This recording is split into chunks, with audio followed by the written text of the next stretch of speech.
I'm going to show you how you can easily return non-returnable items on Amazon.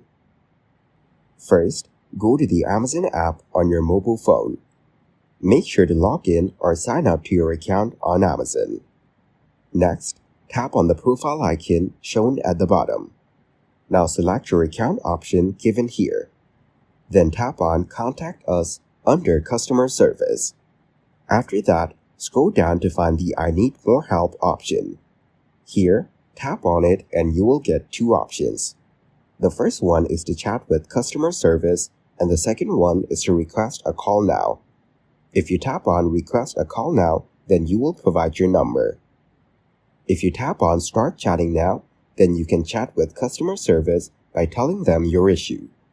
In the message box, type words such as return an item, it was damaged. After that, it will show you the solution to your problem.